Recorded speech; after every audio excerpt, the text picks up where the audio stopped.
Aujourd'hui, tu as l'impression d'absolument tout faire, vraiment tout donner pour atteindre tes objectifs. Et pourtant, tu as l'impression de ne pas progresser, tu as l'impression de ne pas avoir de résultats. Par exemple, tu donnes tout pour perdre du poids, tu as l'impression que tu as une alimentation vraiment carrée, qu'il n'y a vraiment aucune faille, que tout est parfait. Et pourtant, il n'y a pas un brin de progression, tu ne vois rien du tout, le poids ne bouge pas, tu te regardes dans le miroir, tu n'as pas l'impression de changer. Enfin bref, c'est une stagnation terrible, cela te frustre énormément, cela parfois te fait abandonner, te démotive totalement, tu ne sais plus comment faire. Aujourd'hui, je vais t'aider à savoir pourquoi tu n'atteins pas tes objectifs et comment parvenir à changer tout ça. J'espère que tu m'en veux pas, Dwayne n'est toujours pas là.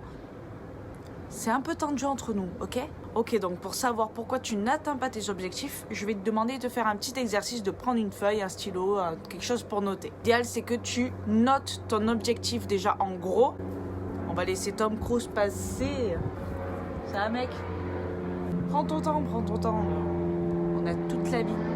Une fois ton objectif noté, par exemple, je sais pas, c'est perdre de la masse grasse, tu vas faire un tableau avec 2 colonnes. La première colonne, tu vas écrire quelles actions je réalise chaque jour qui me rapprochent de mon objectif.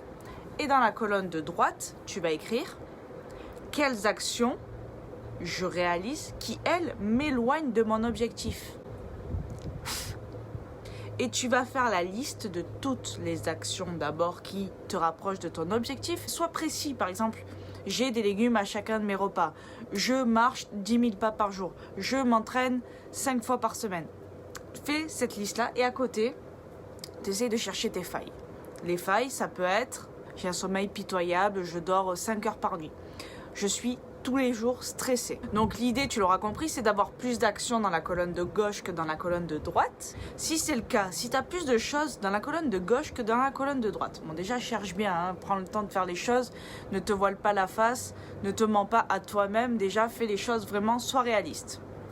Donc si malgré tout, tu as plus de choses dans la colonne de gauche, et que tu te rends compte que tu ne parviens pas ou tu ne progresses pas à tes objectifs, il va falloir que tu te poses plusieurs questions. Combien de temps ça fait que tu réalises ces actions qui sont censées te rapprocher de ton objectif ? Si ça fait 1 semaine, c'est loin d'être suffisant. Si ça fait 2 semaines, c'est loin d'être suffisant aussi. Et même 1 mois, ça ne sera pas suffisant. Donc il va falloir que tu t'armes de patience et au contraire que tu continues parce que tu vois que pour l'instant tu mets toutes les choses en place pour parvenir à tes objectifs. Ensuite, pose-toi des questions sur ta régularité. Est-ce que tu fais ça tous les jours ? Parce que si tu fais ça 2 jours par semaine ou 3 jours par semaine, enfin bref, si tu ne fais pas ça la majorité de ton temps ou si tu n'es pas régulier, c'est normal que tu ne parviennes pas à tes objectifs, que tu ne progresses pas ou que la progression se fasse très lentement.